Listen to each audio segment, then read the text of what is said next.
الحمدللہ وکفی والصلاة والسلام علی عبادہ الذین اصطفیٰ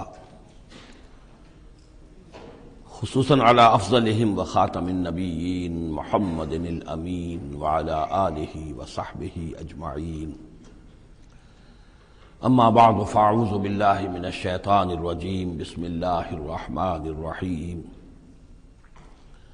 وَإِذَا أُنزِلَتْ سُورَةٌ أَنْ آمِنُوا بِاللَّهِ وَجَاهِدُوا مَعَ رَسُولِهِ اسْتَأْذَنَكَ أُولُو الطَّوْلِ مِنْهُمْ وَقَالُوا ذَرْنَا نَكُن مَعَ الْقَاعِدِينَ رَضُوا بِأَنْ يَكُونُوا مَعَ الْخَوَالِفِ وَطُبِعَ عَلَى قُلُوبِهِمْ فَهُمْ لَا يَفْقَهُونَ صدق اللہ العظیم۔ سورہ توبہ میں ابھی یہی منافقین کا بیان چل رہا ہے، اور جب کوئی سورت نازل ہوتی ہے کہ ایمان لاؤ اللہ پر اور جہاد کرو اس کے رسول کے ساتھ مل کر، استأذنک اولو الطول منہم، تو ان میں سے جو مقدرت والے ہیں، دولت والے ہیں، وسائل رکھنے والے ہیں، وہ بھی آپ سے آ کر رخصت مانگتے ہیں۔ وقالوا ذرنا نکن مع القاعدین، اور کہتے ہیں کہ ہمیں چھوڑ دیجئے، رہنے دیجئے، ایگزمپٹ کر دیجئے، ہم یہیں بیٹھ رہنے والوں میں شامل ہو جائیں۔ رضوا بأن یکونوا مع الخوالف، وہ اس پر راضی ہو گئے کہ پیچھے رہنے والی عورتوں میں شامل کر دیے جائیں، یعنی جنگ کرنا مردوں کا کام ہے، اور خواتین کو چونکہ پیچھے بچے اور خواتین ظاہر بات ہے کہ گھروں میں رہ جانے والے تھے، تو انہوں نے اپنے لیے یہ مقام پسند کیا، یہ ایک طرح کا ان پر طنز ہے۔ رضوا بأن یکونوا مع الخوالف وطبع علی قلوبہم فہم لا یفقہون، تو ان کے دلوں پر مہر کر دی گئی اور اب وہ سمجھ نہیں سکتے۔ لیکن الرسول والذین آمنوا معہ، اس کے برعکس اللہ کے رسول صلی اللہ علیہ وسلم اور جو لوگ ان کے ساتھ ایمان لائے، جاہدوا باموالہم وانفسہم، انہوں نے جہاد کیا اللہ کی راہ میں، اپنے اموال سے بھی، اپنی جانوں سے بھی۔ وَأُولَٰئِکَ لَهُمُ الْخَيْرَاتُ، یہ وہ لوگ ہیں جن کے لیے بھلائیاں ہیں، خوبیاں ہیں، نیکیاں ہیں، اچھا اجر ہے۔ وَأُولَٰئِکَ هُمُ الْمُفْلِحُونَ، اور یقیناً یہی لوگ ہیں فلاح پانے والے، آخری منزل مراد کو پا لینے والے۔ فلاح کے لفظ پر انشاءاللہ تفصیلی گفتگو جو ہے وہ سورہ مومنون کے شروع میں ہوگی۔ یہ ایک بڑی اہم اصطلاح ہے قرآن کی، میں نے اب تک اس کا ترجمہ بس اسی طریقے سے اسی لفظ کے ساتھ کیا ہے۔ اعد اللہ لہم جنات تجری من تحتہا الانہار خالدین فیہا، اللہ تعالیٰ نے ان کے لیے ان باغات کو تیار کیا ہے جن کے دامن میں یا جن کے نیچے ندیاں بہتی ہوں گی، جن میں وہ ہمیشہ ہمیش رہیں گے۔ ذالک الفوز العظیم، اور یہ بہت بڑی کامیابی ہے۔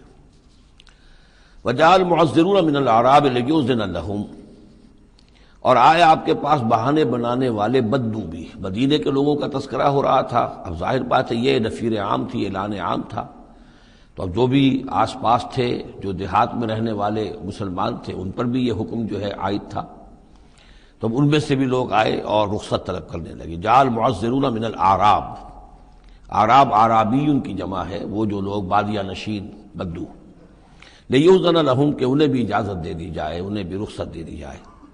وقعد الذین کذبوا اللہ ورسولہ، اور بیٹھ رہے وہ لوگ جنہوں نے کہ جھوٹ کہا تھا اللہ سے اور اس کے رسول سے، وعدے جو کیے تھے وہ جھوٹ نکلے، یا یہ کہ جو عذر کر رہے وہ جھوٹا ہے۔ سیصیب الذین کفروا منہم عذاب علیم، ان قریب ان میں سے جو لوگ کفر پر اڑ جائیں گے، یا جو لوگ فی الواقع کفر کی حد کو پہنچ گئے ہیں، ان کے لیے دردناک عذاب ہے۔ لیس علی الضعفاء، کمزوروں کا معاملہ یہ نہیں ہے، ان پر کوئی ذمہ داری نہیں ہے، کوئی ملامت نہیں ہے، ضعیف ہوں، ولا علی المرضى، نہ ہی بیماروں پر، ولا علی الذین لا یجدون ما ينفقون، نہ ہی ان پر کہ جن کے پاس کچھ خرچ کرنے کے لیے نہیں ہے۔ آخر اتنا لمبا سفر کرنا ہے، تبوک تک جانا ہے، کوئی سواری چاہیے، 4 آدمیوں پر ایک اونٹ ہو، کچھ تو ہو، کہیں تو کچھ نہ کچھ تو ان کو سہارا ملے، ان کے پاس سامان نہیں ہے، پیسہ نہیں ہے۔ لا یجدون ما ينفقون، تو جو لوگ اپنے پاس کوئی اس کی مقدرت نہیں رکھتے اور ساز و سامان نہیں رکھتے، تو ان پر حرج نہیں ہے۔ لیس علی الضعفاء حرج، یہ لیسا کے بعد جو ہے حرج یہاں آیا ہے، ان پر کوئی گناہ نہیں ہے، کوئی الزام نہیں ہے، کوئی ملامت نہیں ہے۔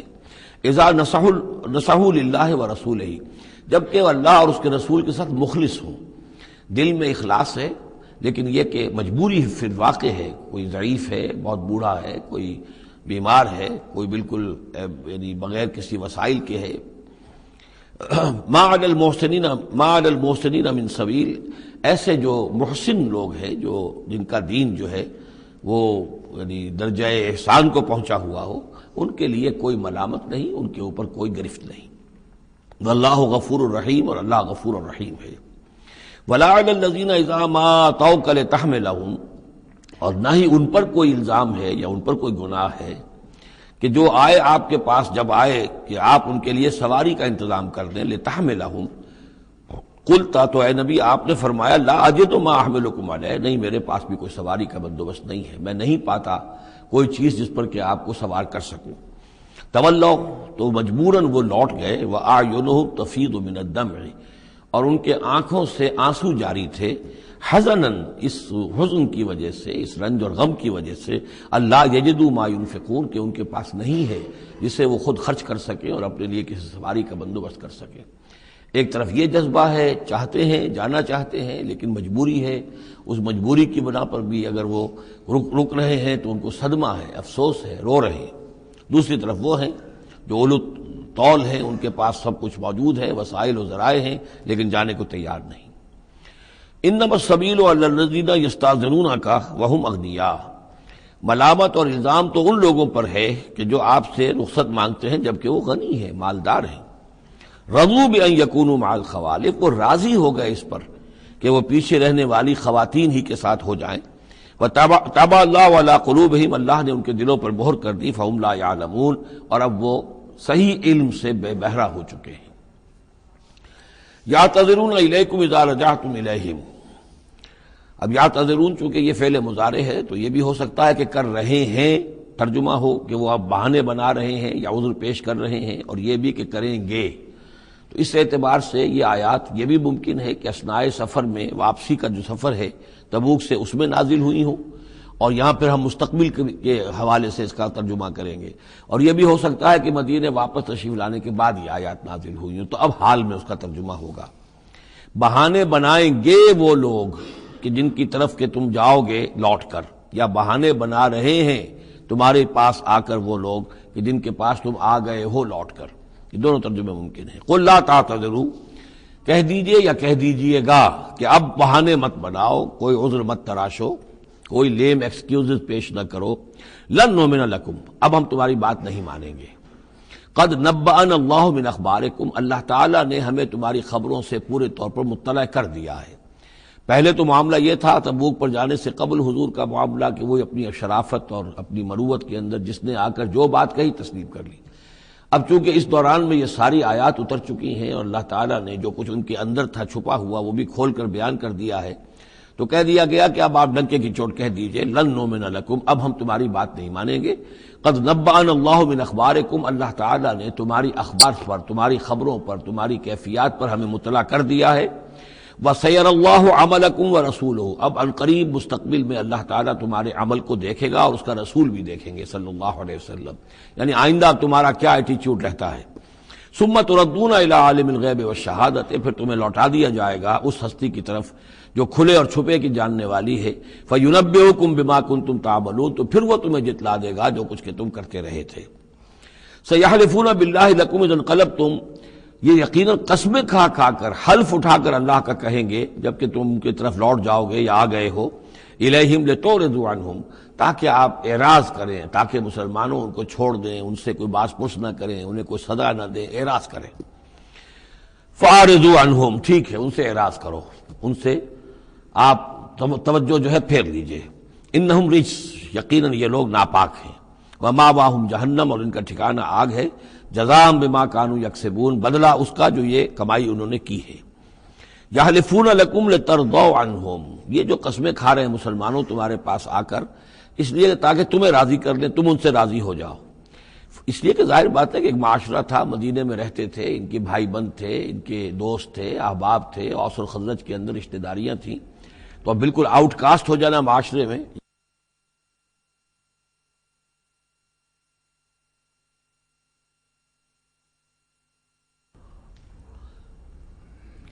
تو ظاہر بات ہے کہ وہ پھر کوشش کرتے تھے کہ سارے مسلمان ہم سے بدظن نہ ہو جائیں، سب لوگ جو ہیں بدگمان ہو جائیں، تو ہم تو آؤٹ کاسٹ ہو جائیں گے۔ گویا کہ معاشرے میں اچھوت ہو جائیں گے۔ تو وہ آ کے لوگوں سے ملاقاتیں کر کر کے پھر ان کو بتاتے تھے کہ نہیں، ہمارا تو یہ عذر تھا، یہ مجبوری تھی، ہماری نیتوں پر شک نہ کرو۔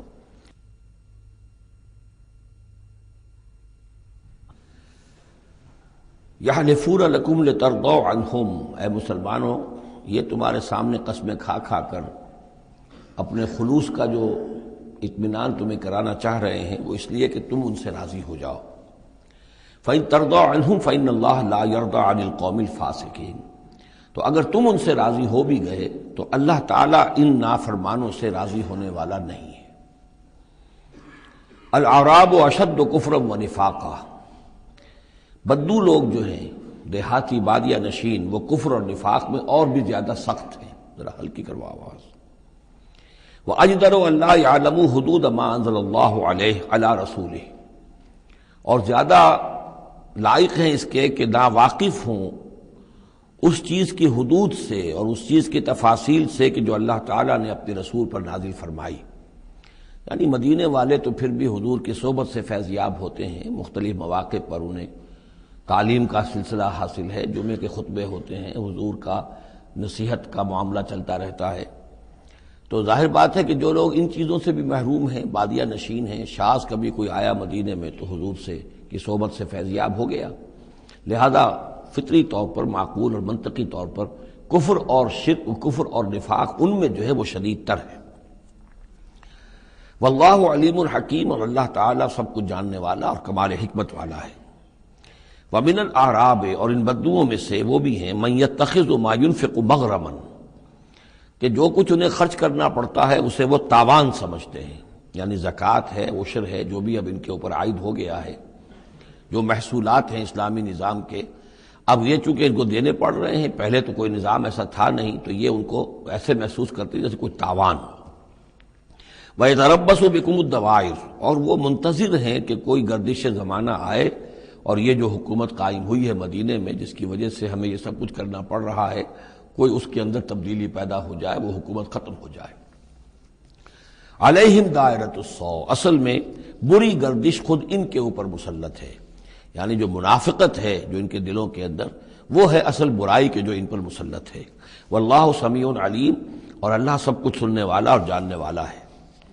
ومن الاعراب من یؤمن باللہ والیوم الآخر، اور اعراب سب کے سب ویسے نہیں ہیں، بلکہ ان میں سے ایسے بھی ہیں۔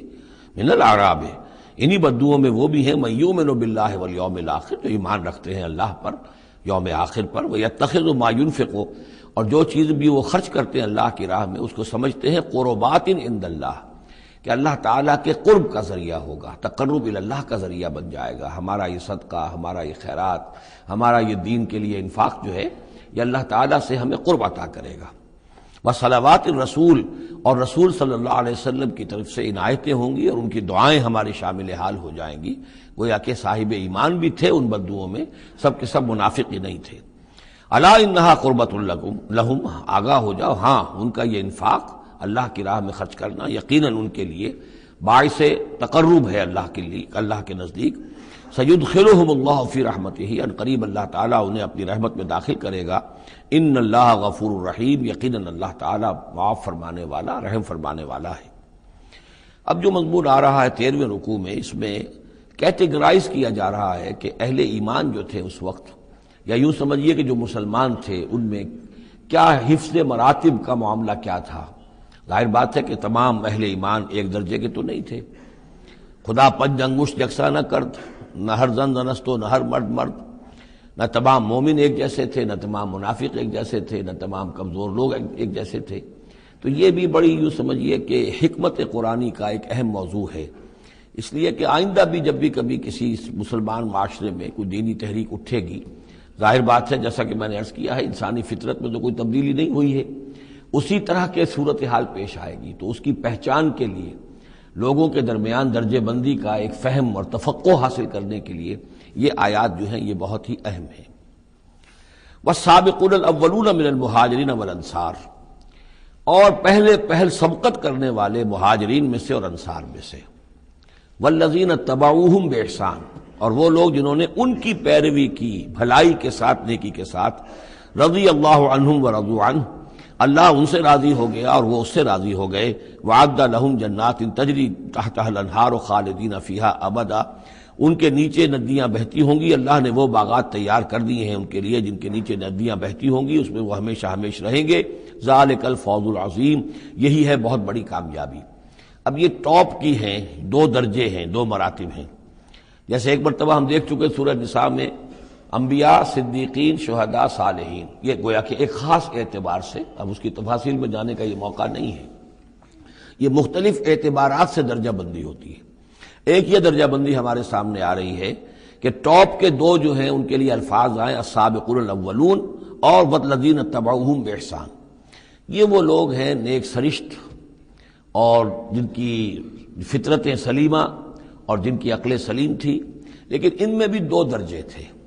ایک درجہ وہ تھا کہ جن میں اتنی ہمت بھی ہوتی ہے کہ جیسے ہی حق سامنے آئے فوراً قبول کر لے اور بالکل دائیں بائیں نہ دیکھیں کہ اس سے پھر کیا لازم آئے گا، کیا چھوڑنا پڑے گا، کیا کرنا پڑے گا، بلکہ یہ کہ بس ان کے لیے حق جو ہے وہ اتنی بڑی قیمتی شے ہے کہ اس کے مل جانے کے بعد ہر چہ بعد آباد، اب ہر جو ہونا ہے وہ ہو جائے. وہ تاخیر نہیں کرتے، دیر نہیں کرتے، ان میں ہمت ہوتی ہے. وہ یہ نہیں دیکھتے کہ اس پگڈنڈی پہ چلنے والے تو کوئی ہے ہی نہیں، بلکہ یہ کہ اگر پہلے ہی میں کیسے چھلانگ لگا دوں، کیسے میں چل پڑوں، کوئی مجھے آگے چلتا ہوا نظر ہی نہیں آ رہا ہے. بلکہ ان کے اندر وہ ہمت ہوتی ہے. یہ ایک مزاج اللہ تعالیٰ نے لوگوں کے بنائے ہیں. جیسا کہ حضور نے فرمایا الناس کالمعادن، جیسے معدنیات ہیں.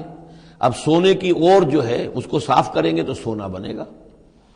چاندی کی اور کو کتنا ہی صاف کر لیں سونا تو نہیں بنے گا، وہ چاندی ہی بنے گی. تانبے کی اور ہے، کتنا ہی آپ اس پر محنت کر لیں وہ آپ اچھے سے اچھا تانبا اس میں سے نکال لیجئے، لیکن یہ کہ ظاہر بات ہے کہ وہ سونا تو نہیں بنے گا. اسی طرح الناس کالمعادن، لوگوں کا معاملہ بھی یہ ہے کہ ان کی بھی اللہ تعالیٰ کی طرف سے جو ان کی طبائع بنائی گئی ہیں جس طرح کی، ان کے اندر فرق و تفاوت ہے. تو کچھ لوگ وہ ہیں السابقون الاولون، فوراً حق کو قبول کرنا، بے خطر کود پڑنا. بے خطر کود پڑا آتش نمرود میں عشق، عقل ہے محو تماشائے لبے بام ابھی. کچھ دوسرے لوگ ہوتے ہیں سلیم الفطرت بھی ہیں اور ان کو بھی بات سمجھ میں آ گئی ہے، لیکن ہمت میں تھوڑے سے کم ہوتے ہیں. پہلے ذرا کچھ لوگ آگے چل کے معلوم ہو جائے کہ ایک دو آدمی آگے بھی جا رہے ہیں تو آج راستہ ہوگا ہی، آخر جو چل رہے ہیں یہ لوگ، اگر انہوں نے ہمت کر لی ہے تو چلو ہم بھی ہمت کریں. تو والذین اتبعوہم بإحسان، جو ان کے پیچھے چلے، ان کا اتباع کیا، لیکن کیا نیک نیتی سے، اس میں کوئی خلل نہیں، کوئی فساد نہیں. وہ بات باقی ساری ٹھیک ہے، بس تھوڑی سی اس کو کہنا چاہیے کہ جس کو ہمت کہا جائے، وہ ہمت کے اندر جو ہے ہمت مرداں، وہ اس کے اندر کوئی کمی ہے. لیکن ان دونوں کو بریکٹ کر لیا ہے. السابقون والسابقون الاولون من المہاجرین والانصار. اچھا یہ بھی نوٹ کر لیجئے کہ انصار تو ایمان لائیں 10-11 سال کے بعد. اب ظاہر بات ہے کہ متبعین بإحسان جو مہاجرین کے ہیں وہ زمانی اعتبار سے انصار سے پہلے ایمان لائے ہیں، لیکن مزاج کا معاملہ ہوتا ہے. انصار میں سے بھی بعض وہ تھے فوری طور پر انہوں نے قبول کیا اور اسی طرح کیا، یکسو ہو گئے، ہر چہ بعد آباد کشتی دراب انداختے. تو یہ مزاج کی بات ہے، اس کا زمانے سے تعلق نہیں ہے، یہ مزاج کی بات ہے. کسی بھی وقت اور آئندہ بھی ہمیشہ ایسا رہے گا. کچھ لوگ ایسے ہوں گے کہ جو حق کو قبول کرتے ہیں اور پھر قطعاً نہیں پرواہ کرتے، دائیں بائیں نہیں دیکھتے، کوئی آ رہا ہے یا نہیں آ رہا، کوئی ساتھ دے رہا ہے یا نہیں دے رہا ہے، کچھ نہیں. کوئی خطرات ہیں، کوئی مشکلات ہیں، کوئی مصائب آئیں گے، ہر چہ بعد آباد. کچھ لوگ ہیں جو ذرا دائیں بائیں دیکھ کر تھوڑا سا چلتے ہیں، ان کی ہمت جو ہے اتنی نہیں ہوتی. والسابقون الاولون من المہاجرین والانصار والذین اتبعوہم بإحسان رضی اللہ عنہم ورضوا عنہ وأعد لهم جنات تجری تحتها الانہار خالدین فیہا ابدا ذلک الفوز العظیم. وممن حولکم من الاعراب منافقون. اب یہ ایک طرف تو یہ ٹاپ کے دو اور ایک اب بالکل نیچے جا کر، اور جو لوگ تمہارے آس پاس آباد ہیں جو بدوؤں میں، جو بادیہ نشین ہیں، ان میں منافق ہیں. ومن اہل المدینہ، اور نہ صرف ان میں ہے، اہل مدینہ میں بھی ہیں. مردوا علی النفاق، یہ لوگ وہ ہیں جو نفاق پر اڑ چکے ہیں. اب یعنی ان کا نفاق جو ہے جیسے ٹی بی کی تھرڈ سٹیج ہوتی ہے کہ جس کے بعد پھر امید نہیں ہوتی کہ شفا ہو جائے گی. یہ پرانی زمانے کی باتیں ہیں، اب تو ٹی بی لا علاج مرض نہیں رہا، پہلے کی بات ہے. لیکن یہ کہ یہ اس جو مرض ہے نفاق کا، ان کا اس تیسری سٹیج کو پہنچ چکا ہے. مردوا علی النفاق لا تعلمہم، آپ انہیں نہیں جانتے، نحن نعلمہم، ہم انہیں جانتے ہیں. سنعذبہم مرتین، ہم انہیں بار بار عذاب دیں گے. ان کے لیے تو عذاب روز کھڑا تھا، روز مطالبہ آتا تھا نکلو اللہ کی راہ میں، روز جھوٹ بولنا، روز قسمیں کھانی، روز کسی نہ کسی طریقے سے بہانے بنانا. ان کی زندگی ضیق میں تھی، یہ نہیں تھا کہ وہ اس طریقے سے آرام سے تھے. ثم یردون الی عذاب عظیم، اور پھر ان کو لوٹا دیا جائے گا ایک بہت بڑے عذاب کی طرف، وہ آخرت کا عذاب ہے. اس کے بعد اب درمیان میں پھر دو کیٹیگریز آ رہی ہیں. وہ لوگ کہ جو کچھ نیمے درو نیمے برو ہیں، منافق نہیں ہیں لیکن ہمت کی بہت کمی ہے، کچھ چلنا چاہتے بھی ہیں، کچھ نہیں چل پاتے ہیں، کچھ چلتے ہیں لیکن کبھی کبھی کسی سے غلطی بھی ہو جاتی ہے، کوئی ہمت بھی کرتے ہیں لیکن کبھی کوئی غلبہ ہو جاتا ہے، کوئی کسل ہو جاتا ہے، کوئی سستی طاری ہو جاتی ہے. اب ان کی کیٹیگری آ رہی ہے، لیکن ان کو بھی دو حصوں میں تقسیم کریں گے. وآخرون اعترفوا بذنوبہم، اور کچھ لوگ اور ہیں جو اپنے گناہوں کا اعتراف کرتے رہتے ہیں، اپنی کوتاہیوں کا. جھوٹ نہیں بولتے، جھوٹا بہانہ نہیں بناتے، جھوٹی قسم نہیں کھاتے. ہم سے خطا ہو گئی، ہم سے غلطی ہو گئی، واقعتاً ہم سے کوتاہی ہوئی ہے، واقعتاً ہم اپنے اہل و عیال کے اندر مصروف ہو کر اور اپنے فرائض کی ادا کرنے میں کوتاہی کا ثبوت دیتے رہے ہیں. یہ اعتراف، جب تک اعتراف ہوگا نفاق نہیں شمار ہوگا. جہاں جھوٹا بہانہ آنا شروع ہوا وہ نفاق ہے، اور جہاں جھوٹی قسم آ گئی وہ نفاق کی دوسری سٹیج ہے. اور اس کے بعد تیسری سٹیج یہ ہوتی ہے کہ اہل ایمان سے انہیں ضد ہو جاتی ہے، قد ہو جاتی ہے، دشمنی ہو جاتی ہے کہ یہ بے وقوف لوگ جو ہیں ان کی وجہ سے ہم پریشان ہو رہے ہیں. اگر یہ بھی ہماری طرح بیٹھ رہے تو ہمیں بھی کوئی پوچھے نہیں اور کوئی ہمارے اوپر بھی کوئی عتاب نہ آئے. یہ چونکہ فوراً وہ تو جیسے ہی آواز آئی اور یہ چل پڑتے ہیں، لہذا بجائے اس کے کہ ان کے بارے میں اچھے احساسات و جذبات ہوں کہ چلیے اللہ ان کو توفیق دے رہا ہے، بلکہ ان سے ایک دشمنی اور ایک ان کے دلوں کے اندر عداوت پیدا ہو جاتی ہے. وہ ہے نفاق. یہ اور کیٹیگری ہے کہ جو نفاق سب سے نیچے کر لیجئے اور سب سے اوپر وہ دو ہیں، والسابقون الاولون من المہاجرین والانصار والذین اتبعوہم بإحسان. اب ان کے درمیان میں یہ دو سٹیجز ہیں. وآخرون اعترفوا بذنوبہم، اور کچھ لوگ اور ہیں جنہوں نے اپنی کوتاہیوں کا، اپنی تقصیر کا اعتراف کیا. خلطوا عملا صالحا وآخر سیئا، انہوں نے کچھ گڈمٹ کیا ہوا ہے، نیک کام بھی کرتے ہیں، ایثار بھی کرتے ہیں، انفاق بھی کرتے ہیں، لیکن یہ کہ کبھی کوئی غلط کام بھی کر بیٹھتے ہیں، کوئی بری حرکت بھی سرزد ہو جاتی ہے. عسى الله ان يتوب عليهم، اللہ تعالیٰ امید دلاتا ہے کہ اللہ تعالیٰ ان کی توبہ کو قبول فرمائے گا اور ان کی توبہ جو ہے ان کو توبہ کی توفیق دے گا. ان اللہ غفور الرحیم، یقیناً اللہ تعالیٰ غفور اور رحیم ہے. اس میں شان نزول کے اعتبار سے ایک روایت بھی ہے. حضرت ابو لبابہ تھے رضی اللہ تعالیٰ عنہ اور ان کے کچھ ساتھی تھے، ان سے غزوہ تبوک کے موقع پر یہ کوتاہی ہو گئی کہ کسل کی وجہ سے اور مال اور دنیا میں اپنے مصروفیات اور مشاغل کی وجہ سے نہیں جا سکے. لیکن یہ ہے کہ ان کو شدید فوراً ہی احساس ہو گیا کہ ان سے تو بہت بڑی غلطی ہوئی ہے، بڑی خطا ہو گئی ہے، بڑی کوتاہی ہوئی ہے.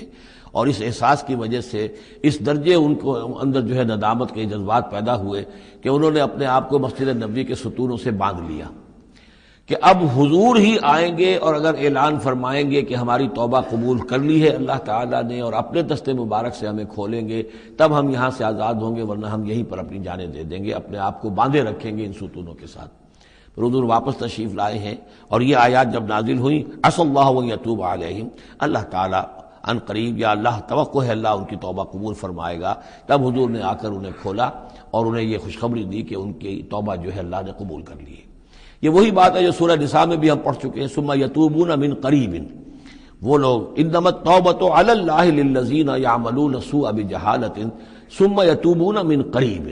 فوری طور پر جو ہے انسان کے اندر وہ ایمانی جذبات جو ہیں دوبارہ عود کر آئیں اور وہ فوراً توبہ کرے، تو ایسی توبہ کا قبول کرنا جو ہے اللہ تعالیٰ نے گویا کہ اپنے ذمے واجب ٹھہرایا ہوا ہے. البتہ یہ کہ پھر ان کے بارے میں خاص طور پر یہ حکم ہوا خذ من اموالہم صدقۃ. روایت میں تو یہ آتا ہے کہ وہ خود بھی لے کر آئے تھے مال کہ یہ اللہ تعالیٰ کے جو ہماری توبہ قبول کی ہے تو ہم یہ اس کے شکرانے کے طور پر اللہ کی راہ میں یہ مال پیش کرتے ہیں اپنا. لیکن یہ کہ یہ قاعدہ کلیہ بھی ہے کہ خذ من اموالہم صدقۃ، جہاں تک منافقین کا معاملہ تھا روک دیا گیا، ان کے اب آپ صدقات قبول نہ کیجئے، اب ان کے نفقات اللہ کے ہاں قبول نہیں ہوں گے. لیکن یہ چونکہ ضعفاء ہیں، یہ کمزور ہیں، یہ منافق نہیں ہیں مخلص، کمزور مخلص ہیں، لہذا ان کے لیے کہ ان کے اموال میں سے صدقہ آپ قبول فرما لیجئے. خذ من اموالہم صدقۃ تطہرہم وتزکیہم بہا، اس طرح ان کے مال سے صدقہ قبول کرنے کا نتیجہ یہ نکلے گا کہ آپ ان کو پاک کریں گے اور تزکیہ کریں گے ان کا اس صدقے کے ذریعے سے. وصلی علیہم، ان کے لیے دعائیں کیجئے. ان صلاتک سکن لہم، یقیناً نبی آپ کی دعا جو ہے ان کے حق میں وہ بہت ہی سکون بخش ہے کہ انہیں یہ خیال ہو کہ ہم سے جو خطا ہوئی تھی ہم نے بھی استغفار کیا، توبہ کی ہے، اور اللہ کے رسول بھی ہمارے لیے دعا کر رہے ہیں. واللہ سمیع علیم، اور اللہ سب کچھ سننے والا اور جاننے والا ہے. الم یعلموا ان اللہ هو يقبل التوبۃ عن عبادہ، کیا وہ نہیں جانتے کہ اللہ تعالیٰ اپنے بندوں کی توبہ قبول فرماتا ہے. ویاخذ الصدقات، اللہ تعالیٰ بندوں کے صدقات قبول کرتا ہے. یعنی اللہ کا احسان ہے. صدقہ وہ شے ہے، خیرات وہ شے ہے حضور نے اپنے اوپر حرام کی، اپنی اولاد پر حرام کی ہے. اللہ تعالیٰ کی وہ شان ہے، وہ الغنی ہے، لیکن وہ کہتا میں تو قبول کرتا ہوں. میرے دین کے لیے تم خرچ کرتے ہو، میرے لیے میری رضا جوئی کے لیے خرچ کرتے ہو، تو میں تو تمہارے صدقات کو قبول کرتا ہوں. فرمایا کہ الم یعلموا ان اللہ هو يقبل التوبۃ عن عبادہ ويأخذ الصدقات، وہ صدقات قبول فرما لیتا ہے. وان اللہ هو التواب الرحیم، اور وہ تو بہت ہی توبہ کا قبول فرمانے والا اور بہت رحم فرمانے والا ہے. وقل اعملوا، لیکن ساتھ ہی آپ ان کو وہی جو کمزور لوگ تھے کہہ دیجئے، یہ بھی کہہ دیجئے اعملوا، اب دیکھو عمل کرو، اب محنت کرو، اثر نو کمر کسو، پہلے سے بڑھ کر اب سرفروشی اور جاں فشانی ہونی چاہیے. فَسَيَرَى اللَّهُ عَمَلَكُمْ وَرَسُولُهُ، تو آئندہ اللہ بھی اور اس کے رسول بھی تمہارے عمل کو دیکھیں گے، تمہارا رویہ کیا رہتا ہے، تم نے کتنی اصلاح کی ہے، دوبارہ تو نہیں پھر تمہارا قدم پھسل رہا ہے. والمومنون، اور اہل ایمان بھی دیکھیں گے. وَسَتُرَدُّونَ إِلَىٰ عَالِمِ الْغَيْبِ وَالشَّهَادَةِ، اور پھر وہ وقت آ جائے گا جب تمہیں لوٹا دیا جائے گا اس کی طرف کہ جو کھلے اور چھپے سب چیز کا جاننے والا ہے. فَيُنَبِّئُكُم بِمَا كُنتُمْ تَعْمَلُونَ، اور پھر وہ تمہیں بتا دے گا جو کچھ کہ تم کرتے رہے تھے، تمہارے سارے اعمال سامنے آئیں گے. فَمَن يَعْمَلْ مِثْقَالَ ذَرَّةٍ خَيْرًا يَرَهُ وَمَن يَعْمَلْ مِثْقَالَ ذَرَّةٍ شَرًّا يَرَهُ. اس کے بعد تو دودھ کا دودھ پانی کا پانی ہو ہی جانا ہے. وَآخَرُونَ مُرْجَوْنَ لِأَمْرِ اللَّهِ، اب یہ اس ضعفاء میں سے ایک سیکنڈ کیٹیگری ہے. یہ سیکنڈ کیٹیگری وہ ہے کہ جو اس میں 3 اصحاب ہیں، اور ان میں خاص طور پر کعب ابن مالک رضی اللہ تعالیٰ عنہ انصاری صحابی، ان کی طویل ترین حدیث جو ہے بخاری شریف میں آئی ہے، جنہوں نے سارا یہ واقعہ درج کیا ہے. مولانا مودودی نے تفہیم القرآن میں بھی وہ پوری نقل کی ہوئی ہے، تو اس لیے حدیث کی کتاب کا ملنا شاید آپ کے لیے مشکل ہو، لیکن یہ کہ تفہیم القرآن عام طور پر مل جاتی ہے، تو وہاں وہ واقعتاً سبق آموز ہے بہت، کہ وہ پورا معاشرہ کیا تھا، کیا تعلقات تھے حضور کے اور صحابہ کے. اب حضور سزا دے رہے تھے تو کس طور سے دے رہے تھے، جن کو سزا دی جا رہی تھی ان کے احساسات کیا تھے، معاشرے میں جو لوگ تھے جن کو سزا دی گئی تھی ان کے جو رشتہ دار تھے، یہاں تک کہ ان کی بیویاں، ان کا کیا طرز عمل تھا. تو یہ ایک جو اسلامی معاشرہ ہونا چاہیے صحیح معنی میں، اور جماعتی زندگی، دینی جماعتی زندگی جس پر ہونی چاہیے، اس کی بہترین تصویر ہے کہ جو اس طویل حدیث میں آئی ہے. یہ 3 حضرات ایسے تھے کہ جن کے ساتھ معاملہ وہی ہوا کہ یہ بھی کوئی ڈھیل دیتے رہے، اچھا چلیں گے، کل چلے جائیں گے. حضرت کعب ابن مالک فرماتے ہیں کہ میں ان دنوں بہت ہی صحت مند بھی تھا، میرے پاس مال بھی بہت تھا، میرے پاس جو اونٹنی تھی وہ بھی بہت تگڑی تھی، اور میں نے کہا چند دن اور حضور تو چلیں گے 30,000 کا لشکر لے کر، تو ظاہر بات ہے رفتار جو ہے کم ہوگی، تم ابھی اور گھر میں ٹھنڈی چھاؤں جو ہے گھر کی اور اپنے باغ کی اور اپنے جو ہے آرام کر لو، پھر تیزی کے ساتھ دوڑتے ہوئے جا کے حضور سے مل جانا. اب شیطان جو ہے اسی طریقے سے تعویق کراتا ہے، تاخیر کراتا ہے، تاکہ یہ کہ پھر ہوتے ہوتے اچانک ایک دن محسوس ہوا کہ اب تو چاہے میں کتنا ہی تیز دوڑوں میں حضور سے نہیں مل سکتا، بس وہ ہاتھ پاؤں ڈھیلے پڑ گئے. لیکن یہ کہ اس کے بعد بھی جب حضور صلی اللہ علیہ وسلم تشریف لائے ہیں اس وقت تک بھی انہوں نے خود کوئی اقدام نہیں کیا اپنی توبہ کا، بلکہ یہ کہ حضور نے جب بلا کے لوگوں سے باز پرس کرنی شروع کی ہے تو جو منافق آتے تھے وہ قسمیں کھا جاتے تھے، حضور کسی کی بات مان لیتے تھے، جو بھی تھی بات. جب ان کی باری آئی تو حضور مسکرائے. حضور کو معلوم تھا کہ یہ ظاہر بات ہے کہ کعب ابن مالک جو ہے منافقین میں سے نہیں ہے. فرمائیے آپ کا مسئلہ کیا ہوا تھا؟ انہوں نے صاف کہہ دیا کہ حضور یہ لوگ جو جھوٹی قسمیں کھا کھا کر بچ گئے ہیں آپ کے ہاں سے، مجھے بھی اللہ نے زبان دی ہے، میں بھی بہت سے جھوٹی باتیں بھی کہہ سکتا ہوں، لیکن صحیح بات یہ کہ کوئی عذر نہیں ہے میرے پاس. میں جتنا ان دنوں صحت مند تھا اتنا کبھی صحت مند نہیں تھا، جتنا ان دنوں غنی تھا اتنا کبھی غنی نہیں تھا، میرے پاس کوئی عذر نہیں ہے سوائے اس کے کہ شیطان مجھے ورغلاتا رہا. تو حضور کو نے پھر ان کو، اور ان کے ساتھ 2 اور ساتھی تھے، ایسے 3 کا معاملہ یہ تھا، تو انہیں ایک سزا دی گئی، اور سزا مقاطعے کی تھی، سوشل بائیکاٹ، کوئی ان سے بات نہ کرے. وہ ان کے اوپر 50 دن جو گزرے ہیں، گھر میں ان کی بیوی ان سے بات کرنے کو تیار نہیں ہے. پوچھا گیا کہ کہ میں بیوی یہاں پھر میں رکھوں یا نہ رکھوں. بیوی نے آ کر کہا بوڑھے آدمی ہیں, کوئی ان کی خدمت کرنے والا نہیں ہے کہ رہ سکتی ہو, لیکن شاید انہوں نے بعد میں اپنی بیوی کو بھی بھیج دیا تھا, اس لیے کہ کسی کے پاس جاتے تھے کہ اللہ کے بندے تمہیں تو معلوم ہے کہ میں منافق نہیں ہوں, میں مسلم ہوں, اور تم مجھ سے بات نہیں کرتے ہو. تو وہ جواب دیتے تھے مسلمان اللہ و رسولہ عالم, اللہ اور اس کے رسول کو زیادہ بہتر معلوم ہے, اور منہ موڑ کر چلے جاتے تھے. تو یہ وہاں کا معاشرہ جو ہے اس کے اندر جو نظم تھا, ضبط تھا کہ ہمارے نبی نے چونکہ انہیں سزا دی ہے لہذا ان سے کوئی کلام نہیں کرے گا. اسی میں وہ واقعہ بھی پیش آیا, چونکہ 50 دن کا لمبا معاملہ تھا کہ ملک غسان کا جو ہے ان کے پاس ایک آ گیا ایلچی, اور اس کا خط اس نے دیا, اور اس میں یہ لکھا ہوا تھا کہ ہمیں معلوم ہوا تمہارے ساتھی تم پر بڑا ظلم کر رہے ہیں, تمہارے صاحب جو ہے یعنی حضور صلی اللہ علیہ وسلم, تم تو بڑے شریف آدمی ہو اور تم بڑے اپنی قوم کے جو ہے وہ بہت سربراہ لوگوں میں سے ہو, تم ایسے تو نہیں ہو کہ تمہیں اس طرح ذلیل کیا جائے, تم ہمارے پاس آؤ, ہم تمہیں اپنے یعنی اونچے درجے دیں گے اپنے دربار میں. تو انہوں نے کہا یہ اور مصیبت آئی, اور وہ خط لے کر پھاڑا اور تنور کے اندر پھینک دیا. ورنہ یہ کہ اگر ذرا سی بھی کوئی کمزوری ہوتی تو یہ کہ اس شیطان نے اس کمزوری کو ایکسپلائٹ کرنے کا بھی اتنا بڑا جو ہے داؤ کھیلا تھا. بہرحال ان کا ذکر ہے یہ. وآخرون مرجون لامر اللہ, اور کچھ اور ہیں کہ جن کے معاملے کو مؤخر کر دیا گیا ہے اللہ کے حکم سے. اما یعذبہم, اللہ چاہے گا تو انہیں عذاب دے گا, واما یتوب علیہم, اور چاہے گا تو ان کو بھی توبہ کی توفیق دے گا یا ان کی توبہ قبول فرما لے گا. واللہ علیم حکیم, اور اللہ علیم اور حکیم ہے.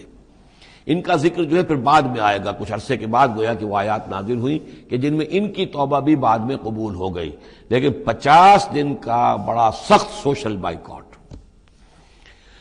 والذین اتخذوا مسجدا ضرارا وکفرا وتفریقا بین المؤمنین وارصادا لمن حارب اللہ ورسولہ من قبل, اور وہ لوگ کہ جنہوں نے ایک مسجد بنائی ہے ضرار کے طور پر, زدم زدہ, ضرر سے ضرار باب مفعلہ ہے, وکفرا اور کفر کے لیے, وتفریقا بین المؤمنین اور اہل ایمان میں تفریق پیدا کرنے کے لیے, وارصادا لمن حارب اللہ ورسولہ اور ان لوگوں کو گھات فراہم کرنے کے لیے, جائے پناہ دینے کے لیے کہ جو اللہ اور اس کے رسول سے جنگ کر رہے ہوں, من قبل جو کہ اس سے پہلے سے اللہ اور اس کے رسول سے جنگ کر رہے تھے.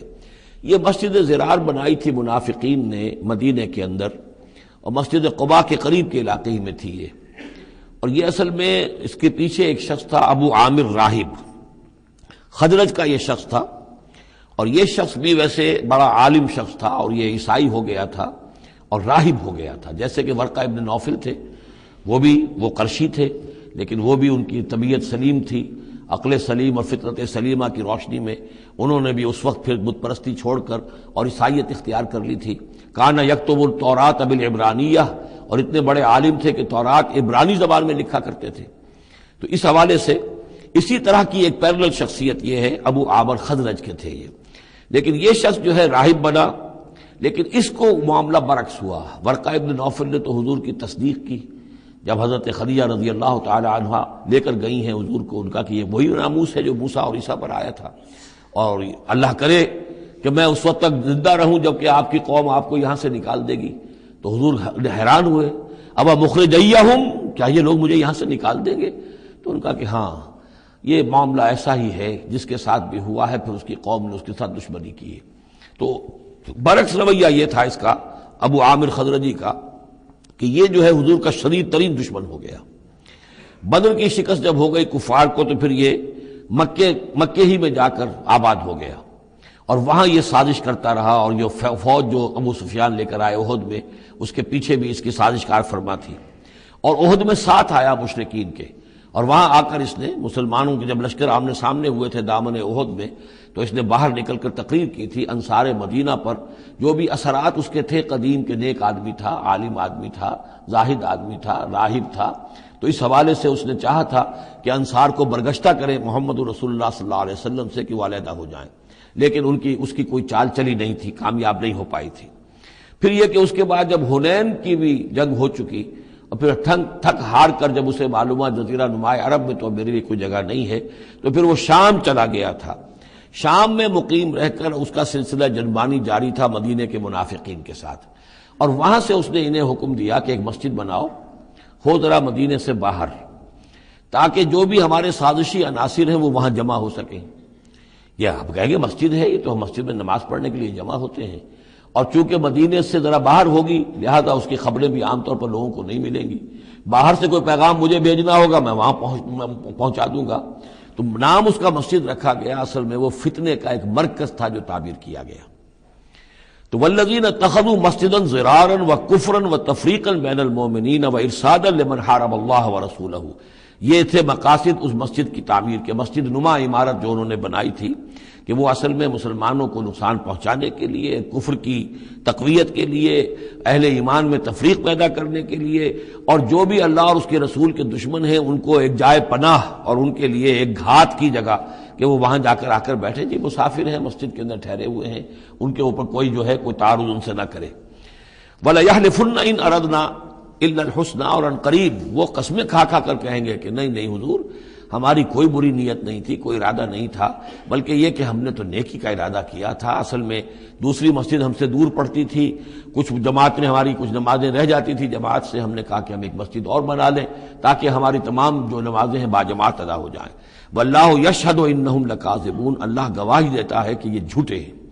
لا تقم فیہ، انہوں نے آ کے حضور سے درخواست کی ایک دفعہ حضور آپ تشریف لے چلیے، آپ کے آنے سے وہاں بڑی برکت ہو جائے گی، تو آپ مسجد جو ہے ہماری اس کو بھی یہ سعادت نصیب ہو جائے کہ آپ قدم رنجہ فرمائیں وہاں.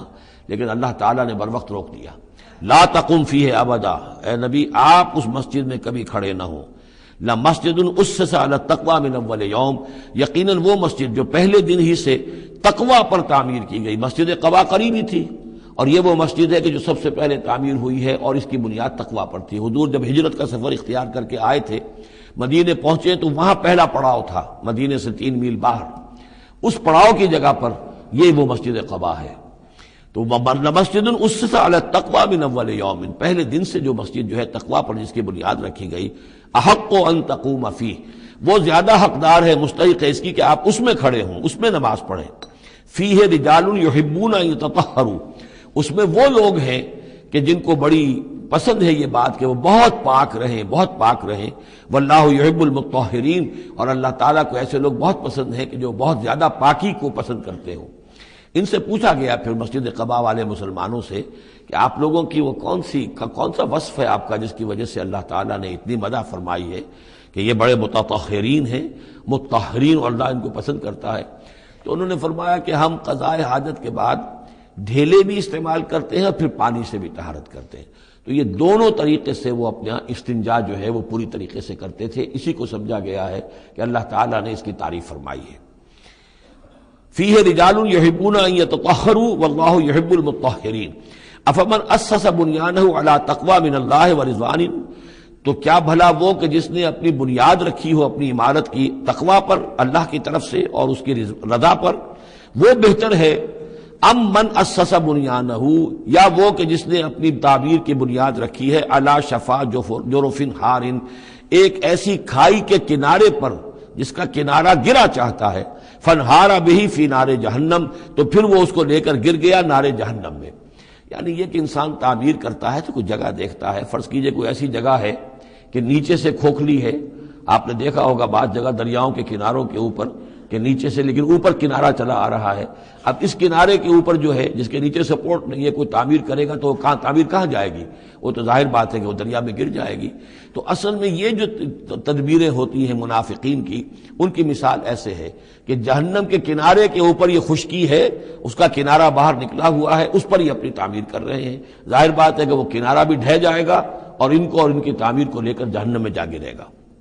واللہ لا یہدی القوم الظالمین، اور اللہ تعالیٰ ایسے ظالم لوگوں کو راہیاب نہیں کرتا. لا یزال بنیانہم الذی بنوا ریبۃ فی قلوبہم، یہ عمارت جو انہوں نے بنائی ہے، یعنی یہ جو بھی منافقت کی عمارت انہوں نے تعمیر کی ہے اور تانا بانا بنا ہے، یہ عمارت جو انہوں نے بنائی ہے اب رہے گی ان کے دلوں میں، شکوک و شبہات پیدا کیے رکھے گی.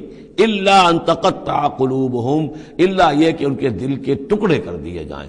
اس کو یوں سمجھیے کہ اگر فرض کیجئے کسی کے جسم میں کینسر بہت پھیل گیا ہو تو ظاہر بات ہے آپریشن نہیں ہو سکتا. کیا کریں گے آپ؟ پورے جسم کے ٹکڑے کر دیں گے.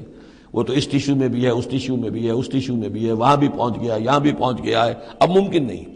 تو تو اسی طریقے سے ان کے دلوں کے اندر اس کی جڑیں اتنی گہری جا چکی ہے منافقت کی کہ ان کے دلوں سے منافقت کی جڑیں نکل ہی نہیں سکتی الا یہ کہ دل کے ٹکڑے ٹکڑے کر دیے جائیں، دل ریشہ ریشہ کر دیا جائے تو جو آپ جڑیں نکال لیں، ورنہ اس کے بغیر ممکن نہیں ہے. یعنی اس درجے راسخ ہو چکے ہیں.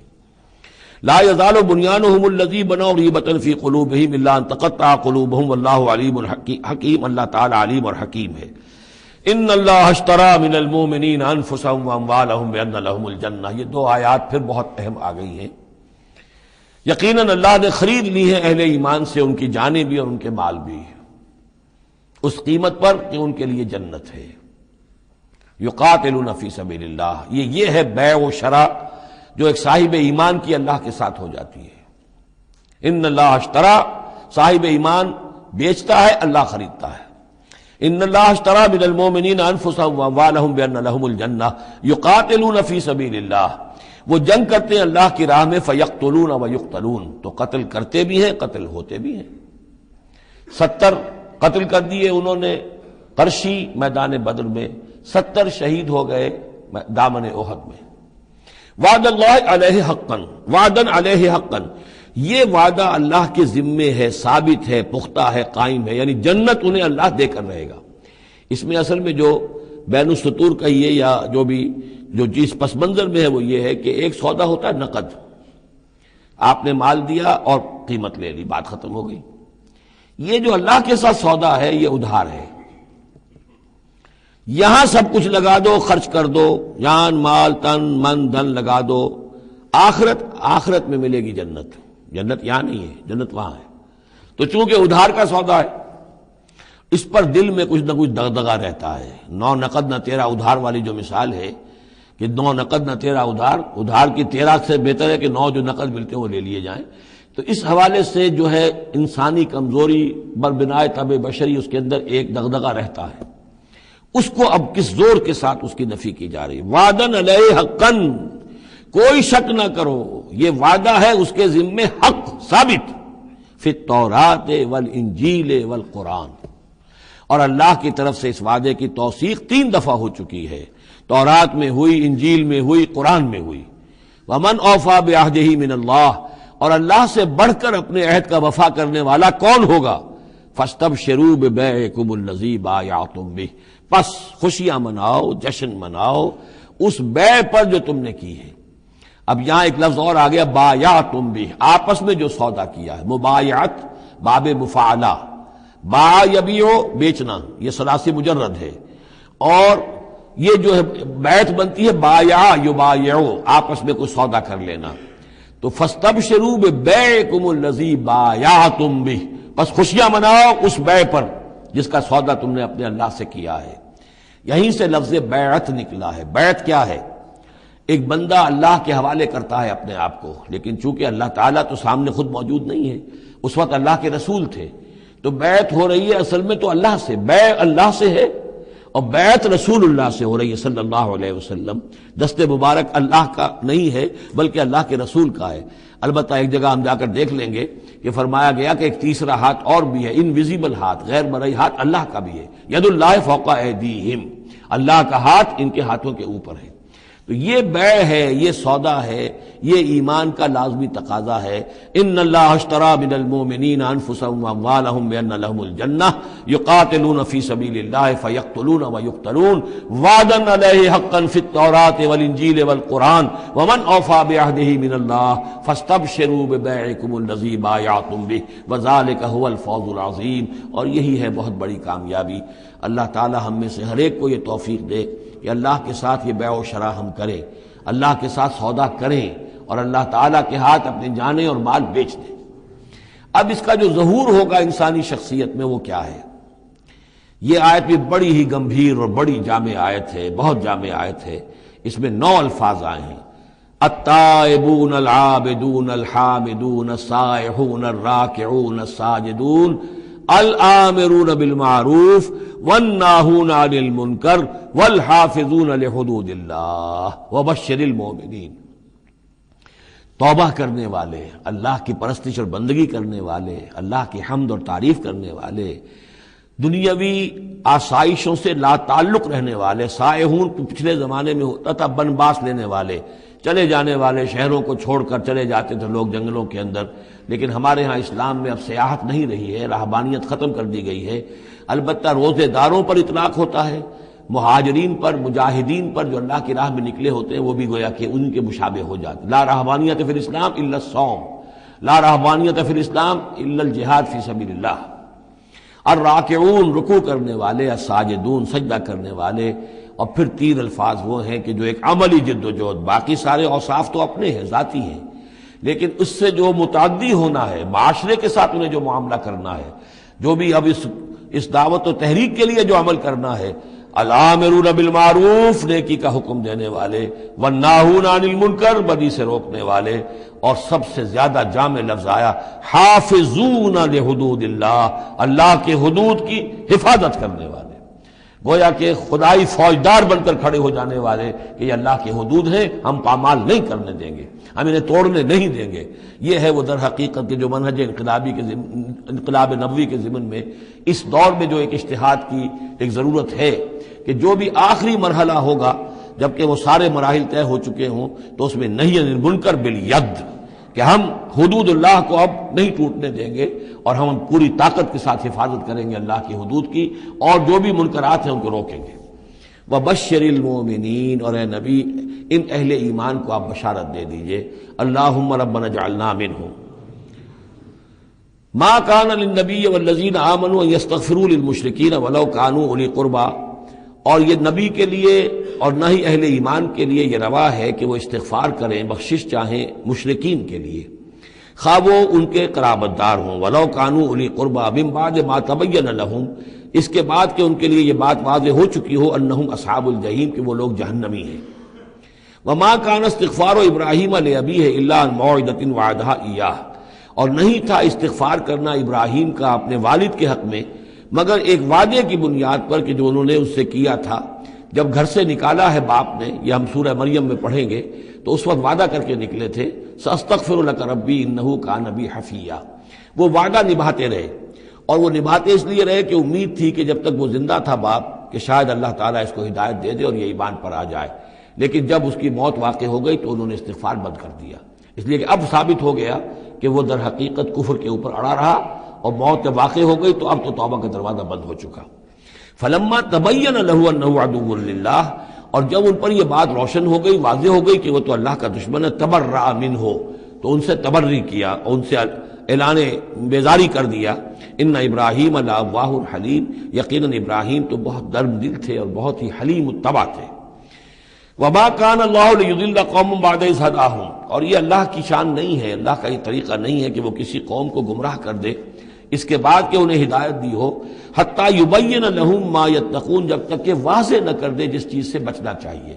یعنی جب تک یہ آیت قرآن میں نہیں اتری تھی، اگر کسی مسلمان نے اپنے کسی مشرک باپ یا ماں کے لیے دعا کی ہے تو اللہ نے اس کے لیے معافی کا اعلان کر دیا کہ چونکہ اس بات سے ابھی تک تمہیں آگاہ نہیں کیا گیا تھا کہ اہل ایمان کے لیے رواج نہیں ہے کہ مشرکین کے لیے استغفار کریں، تو جب تک یہ حکم نہیں آ گیا تھا جو بھی اگر کسی نے کیا ہے تو اللہ تعالیٰ اس پر کوئی باس پرس نہیں کرے گا. ما کان اللہ لیضل قوما بعد اذ ھداھم حتی یبین لہم ما یتقون، جب تک کہ واضح نہ کر دیا جائے کہ ان چیزوں سے آپ کو بچنا ہے. ان اللہ بکل شیء علیم، یقیناً اللہ تعالیٰ ہر شے کا جاننے والا ہے. ان اللہ لہ ملک السماوات والارض، یقیناً اللہ ہی کے لیے ہے آسمان اور زمین کی بادشاہی. یحیی و یمیت، وہی زندہ رکھتا ہے، وہی موت وارد کرتا ہے. ما لکم من دون اللہ من ولی ولا نصیر، اور تمہارے لیے کوئی نہیں ہے، کوئی نہ حمایتی اور نہ کوئی مددگار اللہ کے سوا. لقد تاب اللہ علی النبی والمہاجرین والانصار، اللہ تعالیٰ مہربان ہوا، شفقت فرمائی اللہ تعالیٰ نے اپنے نبی پر بھی صلی اللہ علیہ وسلم، والمہاجرین اور مہاجرین پر، والانصار اور ان انصار پر، الذین اتبعوہ فی ساعۃ العسرۃ، جنہوں نے ان کا ساتھ دیا، ان کی پیروی کی، ان کا اتباع کیا بڑی مشکل وقت میں. یہ اسرہ جو ہے اس کو کہا جاتا ہے تبوک کو جیش الاسرہ. بہت ہی تنگی تھی، راشن کی بہت کمی تھی، بھوک کا معاملہ، قحط کا معاملہ، بہت سخت آزمائش تھی جو اللہ تعالیٰ نے اس وقت مسلمانوں کی ہے. لیکن جن لوگوں نے ساتھ دیا، ثابت قدم رہے، ان کے لیے اب یہ کہ اللہ تعالیٰ کی طرف سے اعلان عام ہو رہا ہے، لقد تاب اللہ علی النبی والمہاجرین والانصار الذین اتبعوہ فی ساعۃ العسرۃ من بعد ما کاد یزیغ قلوب فریق منہم، اس کے بعد کہ ان میں سے ایک گروہ کے دل میں کچھ کجی آنے بھی لگی تھی، پر بنائے طبع بشری کہیں نہ کچھ کمزوری، جیسے کہ غزوہ احد میں بھی بنو حارثہ اور بنو سلمہ کے بارے میں عارضی طور پر تھوڑی سی کمزوری آ گئی تھی۔ ثم تاب علیہم، پھر اللہ تعالیٰ نے ان پر توجہ فرمائی، عنایت فرمائی، انہ بہم رؤوف الرحیم، یقیناً وہ ان کے حق میں بہت مہربان ہے، رحم فرمانے والا۔ وعلی الثلاثۃ الذین خلفوا، اور اب یہ اعلان ہو گیا ان تین کے بارے میں بھی جن کا کہ معاملہ مؤخر کر دیا گیا تھا، اور وہ تین کعب ابن مالک اور ان کے ساتھ اور بھی ہلال ابن امیہ اور مرارہ ابن ربیع رضی اللہ تعالیٰ عنہم اجمعین، یہ تین صحابہ تھے انصاری۔ وعلی الثلاثۃ الذین خلفوا، اور ان لوگوں پر بھی وہ جو تین کہ جن کا معاملہ ذرا پیچھے ڈال دیا گیا تھا، مؤخر کر دیا گیا تھا، ان پر بھی اللہ نے توبہ فرمائی، یعنی اللہ نے توبہ قبول فرمائی۔ حتی اذا ضاقت علیہم الارض بما رحبت، یہاں تک کہ جب زمین ان پر اپنی تمام کشادگی کے باوجود تنگ پڑ گئی، وضاقت علیہم انفسہم، اور ان پر اپنی جانیں جو ہے بھاری ہو گئیں، وظنوا ان لا ملجا من اللہ الا الیہ، اور انہیں یقین ہو گیا کہ اللہ تعالیٰ سے بچ کر جا کر کوئی اور پناہ گاہ ہے ہی نہیں سوائے اس کے کہ اسی کی جناب میں آ کر پناہ لی جائے۔ لا ملجا من اللہ الا الیہ، جیسے یہ کہ کوئی بچے کو اگر ماں مارتی ہے تو بچہ پھر لپکتا ہے ماں کی طرف، لپٹتا ہے ماں سے، جائے کہاں؟ ظاہر بات ہے کہ مار رہی ہے ماں، لیکن وہ پھر لپٹ رہا ہے ماں کے ساتھ۔ اسی طرح لا ملجا من اللہ الا الیہ، اللہ تعالیٰ کی طرف سے اگر کوئی سختی بھی آئے، سزا بھی آئے، تو آخر بھاگے جائیں کہاں؟ اللہ ہی کی جناب میں پھر پناہ لینی ہے۔ نہ کہیں جہاں میں اما ملی جو اما ملی تو کہاں ملی میرے جرم خانہ خراب کو تیرے عفو بندہ نواز میں۔ ثم تاب علیہم لیتوبوا، تو اللہ تعالیٰ نے ان کی توبہ قبول فرمائی تاکہ وہ بھی دوبارہ متوجہ ہو جائیں اور اپنی جو بھی کمزوریاں تھیں ان کو رفع کریں۔ ان اللہ هو التواب الرحیم، یقیناً اللہ تعالیٰ تواب ہے اور رحیم ہے۔ یا ایھا الذین آمنوا اتقوا اللہ وکونوا مع الصادقین، اہل ایمان اللہ کا تقوی اختیار کرو اور دیکھو صادقین کی جماعت کے ساتھ جڑے رہو۔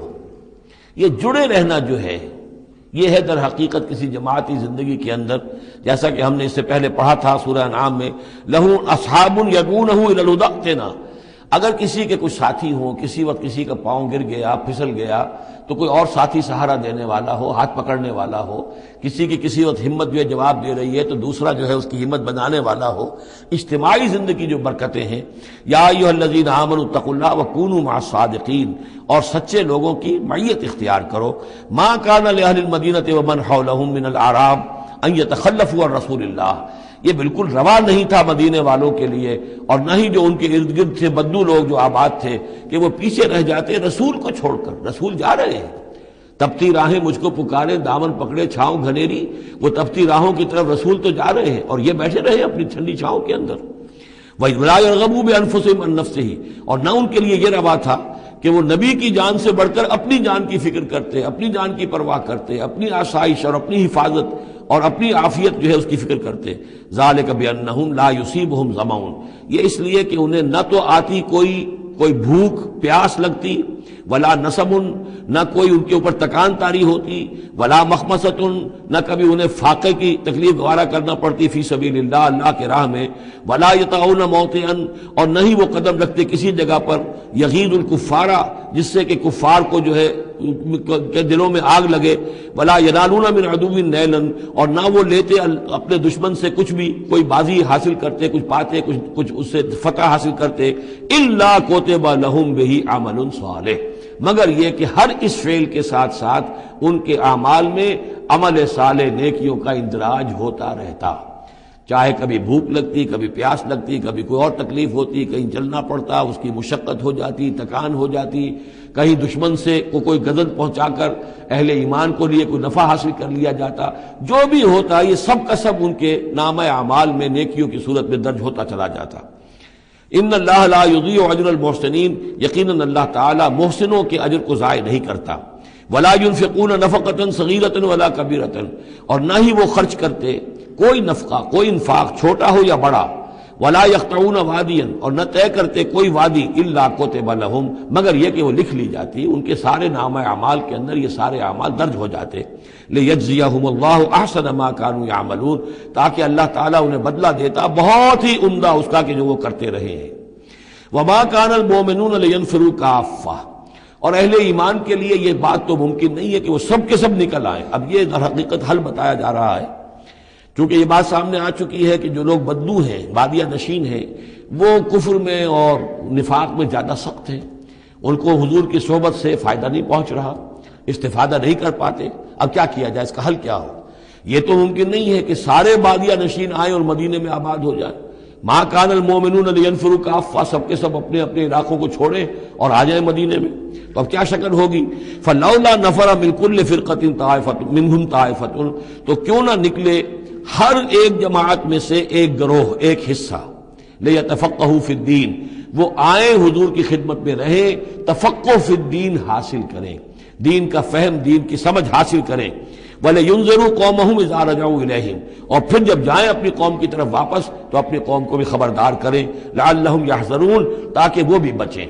یعنی یہ ایک ہدایت کر دی گئی کہ اب تمام لوگ جو ہیں اس طریقے سے نظام بنایا جائے کہ لوگ آیا کریں گروہ در گروہ، اور یہاں مدینے میں حضور کے پاس قیام کریں، ان کی تربیت ہو، تعلیم ہو، ان کو سمجھایا جائے، سکھایا جائے، پڑھایا جائے، پھر وہ جائیں اور اپنے اپنے علاقوں میں جا کے لوگوں کے اندر اسی تعلیم کو عام کریں۔ یا ایھا الذین آمنوا قاتلوا الذین یلونکم من الکفار، اہل ایمان جنگ کرو ان کافروں سے جو تمہارے ساتھ ملحق ہیں۔ اصل میں یہ چونکہ اب حضور صلی اللہ علیہ وسلم کی جو دعوت کا بین الاقوامی یا عالمی یا آفاقی دور ہے، اس کا آغاز ہو چکا ہے، اب اس کو بڑھنا ہے، تو یہاں حکم دیا جا رہا ہے اب جو دارالاسلام کی سرحد یہاں ہے تو جو کافر یہاں بستے ان سے قتال کرو، پھر وہ سرحد آگے چلی جائے گی تو اگلوں کے ساتھ قتال کرو۔ یہ قتال جاری رہنا ہے تا آ کے پوری دنیا پر اللہ کا دین غالب ہو جائے۔ جیسے کہ وہ قتال جاری رہا، قاتلوہم حتی لا تکون فتنۃ ویکون الدین کلہ للہ، جیسے جزیرہ نماء عرب کی حد تک قتال کے جاری رکھنے کا حکم تھا کہ جب تک جزیرہ نماء عرب سے کفر اور شرک کا خاتمہ نہیں ہو جاتا اور اللہ کا دین وہاں غالب نہیں ہو جاتا، یہ جنگ جاری رہے گی۔ اب معاملہ یہ ہے کہ حضور صرف عرب کے لیے نہیں بھیجے گئے تھے بلکہ پوری دنیا کے لیے، لہذا اب اس کے لیے یہ اعلان عام ہے، چارٹر ہے، اسی پر عمل کرتے ہوئے فوجیں نکلی ہیں۔ ورنہ جیسا کہ میں نے کئی مرتبہ عرض کیا ہے، ایرانیوں نے تو کہا بھی تھا کہ ہمارے اوپر کیوں تم چڑھ کر آ گئے ہو، یہ اللہ کا حکم ہے۔ یا ایھا الذین آمنوا قاتلوا الذین یلونکم من الکفار ولیجدوا فیکم غلظہ، اور چاہیے کہ وہ تمہارے اندر سختی محسوس کریں، نرمی نہ پائیں، سختی محسوس کریں۔ وَاعْلَمُوا أَنَّ اللَّهَ مَعَ الْمُتَّقِينَ، اور جان لو کہ اللہ تعالیٰ متقیوں کے ساتھ ہے۔ وَإِذَا مَا أُنزِلَتْ سُورَةٌ فَمِنْهُم مَّن يَقُولُ أَيُّكُمْ زَادَتْهُ هَٰذِهِ إِيمَانًا، اور جب کوئی صورت نازل ہوتی ہے تو وہ کہتے ہیں آپس میں، پھر منافقین کا تذکرہ ہو رہا ہے، بھائی کس کے ایمان میں اضافہ ہو گیا اس صورت سے، استہزاء کے انداز میں، کیونکہ یہ بات کہی گئی ہے جب وہ آیات سنتے ہیں اللہ کی تو ان کے ایمان میں اضافہ ہوتا ہے، تو اب وہ تبصر کرتے تھے۔ وَإِذَا نَزَلَتْ سُورَةٌ أُنزِلَتْ سُورَةٌ، جب کوئی صورت نازل کی جاتی ہے، فَمِنْهُمْ، تو ان میں سے وہ لوگ بھی ہیں جو کہتے ہیں، مَن يَقُولُ أَيُّكُمْ زَادَتْهُ هَٰذِهِ إِيمَانًا، اس صورت کے آنے سے تم میں سے کس کس کے ایمان میں اضافہ ہو گیا۔ فَأَمَّا الَّذِينَ آمَنُوا فَزَادَتْهُمْ إِيمَانًا، تو واقعتاً جو ایمان والے ہیں ان کے ایمان میں یقیناً اضافہ ہوا ہے۔ وَهُمْ يَسْتَبْشِرُونَ، اور وہ خوش ہوتے ہیں، خوشیاں مناتے ہیں، اللہ نے مزید آیات اتاری ہیں، اللہ نے ہمارے ایمان کو اور جلا بخشی ہے۔ وَأَمَّا الَّذِينَ فِي قُلُوبِهِم مَرَضٌ، رہ گئے وہ لوگ کہ جن کے دلوں میں روگ ہے، فَزَادَتْهُمْ رِجْسًا إِلَىٰ رِجْسِهِمْ، تو ان کے جو گندگی پہلے سے ہے ان آیات کے نزول کے بعد بھی ان کی گندگی ہی میں اضافہ ہوتا ہے۔ وَمَاتُوا وَهُمْ كَافِرُونَ، اور وہ مرتے ہیں اسی حال میں کہ وہ کافر ہوتے ہیں۔ أَوَلَا يَرَوْنَ أَنَّهُمْ يُفْتَنُونَ فِي كُلِّ عَامٍ مَرَّةً أَوْ مَرَّتَيْنِ، کیا یہ منافق دیکھتے نہیں ہیں کہ ہر سال ان کو آزمایا جا رہا ہے، ایک بار یا دو بار، کوئی نہ کوئی مرحلہ آ جاتا ہے ہر سال، کوئی قتال کا مرحلہ آ گیا، کوئی اور آزمائش آ گئی۔ ثم لا يتوبون ولا هم يذكرون، اس کے باوجود نہ یہ توبہ کرتے ہیں اور نہ ہی نصیحت اخذ کرتے ہیں۔ وَإِذَا مَا أُنزِلَتْ سُورَةٌ نَظَرَ بَعْضُهُمْ إِلَىٰ بَعْضٍ، اور جب کوئی صورت نئی اترتی ہے جس میں قتال کا ذکر بھی ہو جائے تو پھر وہ ایک دوسرے کو دیکھتے ہیں، نظر بعضهم الى بعض، کنکھیوں سے، آنکھوں میں اشارے کرتے ہیں، هل يراكم من احد، تمہیں کوئی دیکھ تو نہیں رہا؟ ثم انصرفوا، پھر وہ وہاں سے کھسک جاتے ہیں۔ صرف اللہ قلوبہم، اصل میں اللہ تعالیٰ نے ان کے دلوں کو پھیر دیا ہے، بأنہم قوم لا یفقہون، اس لیے کہ ان کے دل تفقہ سے خالی ہیں۔ اب یہ جو دو آیتیں ہیں یہ قرآن مجید کی عظیم ترین آیات میں سے ہیں۔ لقد جاءکم رسول من انفسکم، لوگوں دیکھو آ گیا ہے تمہارے پاس ہمارا رسول صلی اللہ علیہ وسلم، تم ہی میں سے ہے، انسان ہے، بنی نوع بشر میں سے ہے، عزیز علیہ ما عنتم، اور مسلمانوں جو تم پر کوئی بات مشکل کی ہوتی ہے وہ ان پر بھی بڑی بھاری گزرتی ہے، حریص علیکم، تمہارے حق میں بہت حریص ہیں، سارے خیر، ساری خوبیاں، ساری بھلائیاں اللہ تمہیں دے دے، بالمؤمنین رؤوف الرحیم، اور اہل ایمان کے حق میں وہ شفیق بھی ہیں، رحیم ہیں، مہربان ہیں۔ فَإِن تَوَلَّوْا، پھر بھی اگر وہ منہ پھیر لیں، فقل، تو اے نبی کہہ دیجئے، حسبی اللہ، میرے لیے اللہ کافی ہے، لا الہ الا ہو، اس کے سوا کوئی معبود نہیں، علیہ توکل، تو میں نے اس پر توکل کیا ہے، وہو رب العرش العظیم، اور وہ بہت بڑے عرش کا رب ہے، وہ عرش جو اس کا ہمارے تصور کے اندر آ ہی نہیں سکتا، رب العرش العظیم، بڑے عرش والا مالک ہے۔ بارک اللہ لی ولکم فی القرآن العظیم ونفعنی وإیاکم بالآیات والذکر الحکیم۔